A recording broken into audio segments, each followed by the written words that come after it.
Hi, I'm Brad's Vintage Collection, and last weekend I went to my first Strongsville show. What a great time it was. I went with my brother. He's turning 50, so it was his 50th. We took a trip together to Strongsville, and he bought a lot of cards he needed towards his 67 set. He's down to the final 25 he needs for a really nice 67 set. This was my first big card show since being a YouTube content creator. I did go to the Chicagoland show, and there was a handful of us, but it was really cool to meet in person a lot of the people that I've been corresponding with over the last 9 months or so since I started a channel, and was really a great time. From the time I got to the hotel Friday morning to the time I left, I don't think I went more than 5 minutes without seeing someone I knew. So really a great time. I want to thank everyone that I met there. I'm not going to list them because I know I'm going to forget some people. I definitely want to thank Mookie Chilson. He gave me a gift, and I'll talk about that when I turn the camera around. I want to thank For Collectors for doing trade night. I want to thank Chris from Missouri for doing the YouTube get together. I went to both of those and had a great time, and really was everything it was cracked up to be. Every table was a table to stop at. Found 15 cards to add to my collection, sold off 6 cards, and I'll do a separate video on that. But really had a great time. So without further ado, I'm going to turn the camera around and show my Strongsville pickups. Okay, this first item is a gift from Mookie Chilson, and I love Mookie's channel. He's a super nice guy. It's the first time I met him, and he said when he saw this, he kind of thought of me because it's from March of 1939, and it's a baseball magazine, and I can't wait to actually read the magazine and the articles in it, and I will. And it's a nice homework assignment for me because I want to figure out which Cub that is going in for the play at the plate. But Mookie really loved this photo and thought of me when he saw it, and he explained kind of why. It's because you see so many people in the play at the plate. You see the Cubs base runner running. You see a great shot of the ball coming in. You see the catcher about to catch it. You see the umpire in perfect position to make the call whether he's going to be safe or out. You see the batter in the on-deck circle pointing down, telling him to slide. You see someone backing up the play, and you even see a couple photographers taking pictures. So just really a cool shot. And this is from 1939, and I'm going to figure out as best I can which Cub that is. I've got a research project now thanks to Mookie, which is something I really enjoy. But flipping through this book a little bit, right at the front we have this great photograph of Bobby Doerr. And then on the back, we've got a great photograph of Harry the Horse Danning. So just beautiful photos in here, chock full of articles. I'm going to really enjoy going back and reading a magazine from 1939. So thanks so much, Mookie, for thinking of me on this, and I'm really excited to have it. I'm going to pause the video and then get my photo aligned for cards and show you my pickups. I picked up 15 cards in Strongsville. I sold 6, picked up 15.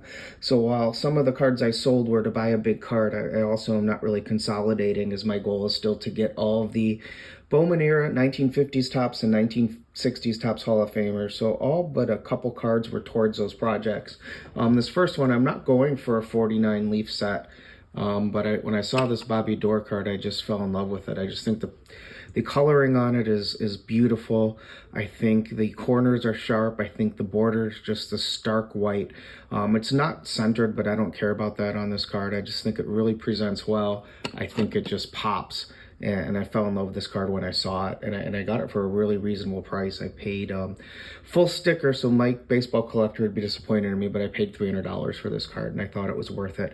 I asked if he'd take less. He was hemming and hawing and saying this was from his personal collection in the first show that he had it, and I was willing to pay full price because I don't think a lot of people saw this card, and I don't think it was going to last very long. So super excited to have this one. I'm going to adjust the camera a little bit because it's a sideways card is next. And we've got a 1950 Bowman Duke Snider. And I love this card. I think this one is just such a bright picture. Really pops on this one. I've always loved this Snyder card. And Bowman used this shot a couple times with different cropping, but I've liked always that it has the one person with the suit in the stands, and the great picture of Duke Snider finishing his swing, and I just think it's a beautiful card of the Duke, and really excited to have this one in my collection. Go back to a vertical card. Hopefully this will capture it.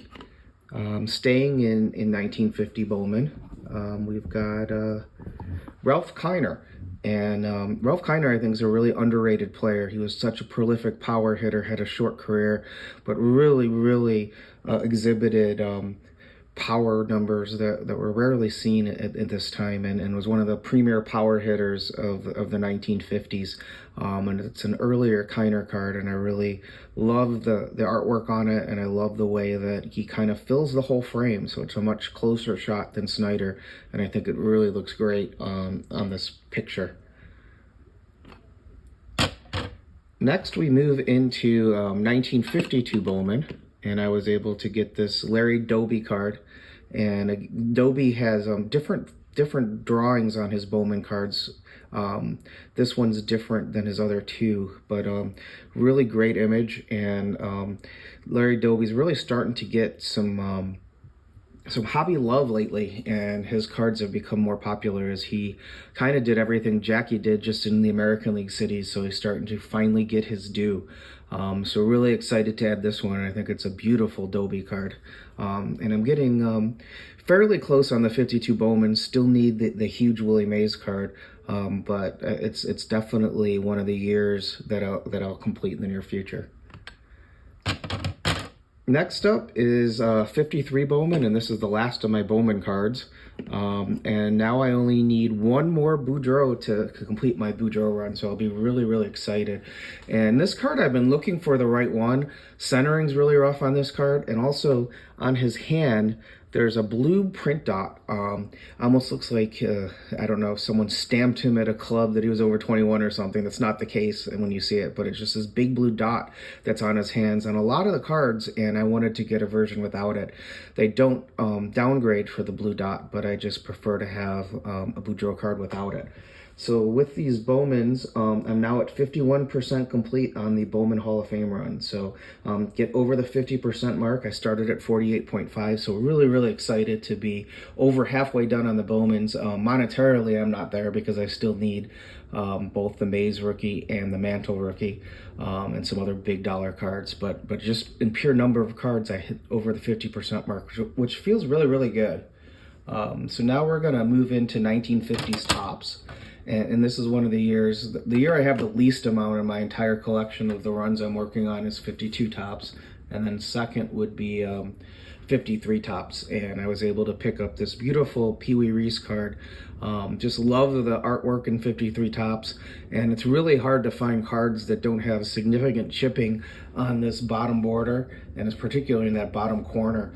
And seeing this Reese card with no chipping at all, and the centering it had, was one that really caught my eye in the case, and I was really excited to be able to come to a deal and bring this one into my collection. I just think it's a beautiful card, and really like 53 Topps, and don't have many, but I've been trying to work towards getting more over the last couple years. Next, moving to 54 Topps. This is one I'm getting fairly close on completing the year, and one of them I needed was Whitey Ford. And I love the blue background on Ford. Both Ford and Spahn happen to have the light blue background, and I think it looks really great on a pitching card. And I love the fact that Ford is kind of it's kind of a profile shot of him pretending to pitch the ball. You can picture the rest of his motion with his glove hand up higher than his pitching hand as he's rearing back to throw. So really think this is a cool looking shot of Ford. Love the larger picture, and I like the smaller picture too, and the Yankees logo and the light blue. It's just a really beautiful card, and 1954 is one of my favorite years of 50s Topps cards, and was really excited to be able to add this one.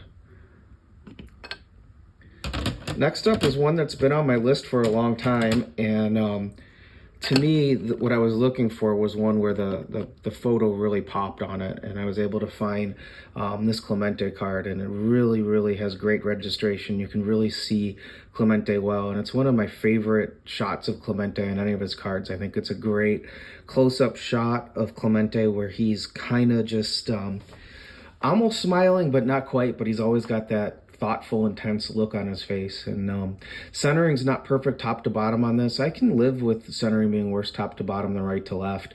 But I just saw this image and fell in love with this card, and this was the right Clemente that I've been looking for a long time, where it really has that strong registration. 57s can be very washed out, or they can have a really nice picture, and this is one of them that has a really nice picture. So really excited to add this Clemente. Next, sticking with 57, and 57 is one of the years I'm getting fairly close on completing the Hall of Fame run, is Enos Slaughter. And this one, just the centering just spoke to me.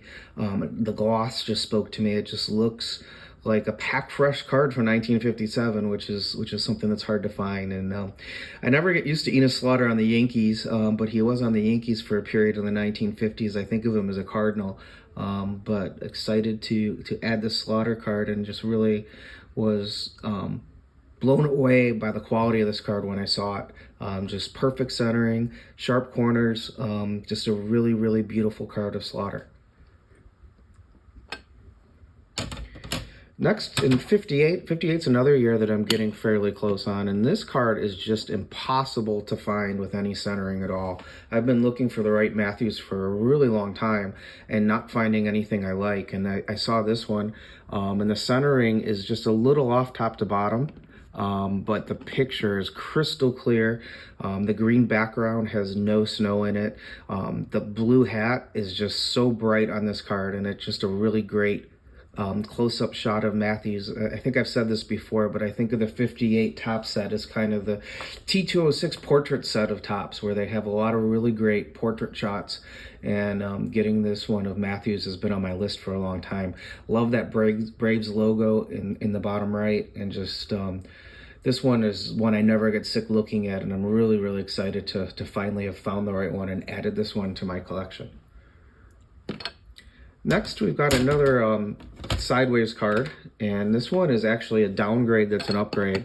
I already have a 60 Drysdale, but it is really badly diamond cut, and although the one I have is graded an 8, it's one I've been looking to get out of because I just don't like the way mine looks. And I saw this one, and the centering is a little off right to left, but the image is just so sharp on it, and Drysdale really, really pops on this card. All four corners are razor sharp, and it was just the picture that sold me on this one. I just think it's so bright the way he pops, and I love the 60 All-Stars in the shadow, and I've been meaning to make a video because I completed the All-Star run of the Hall of Famers, and that's on my list. I've got a lot of videos to make in the next couple weeks, so it's exciting to have a lot of topics that I want to cover and a lot of cards I want to show. So this one will be shown again shortly.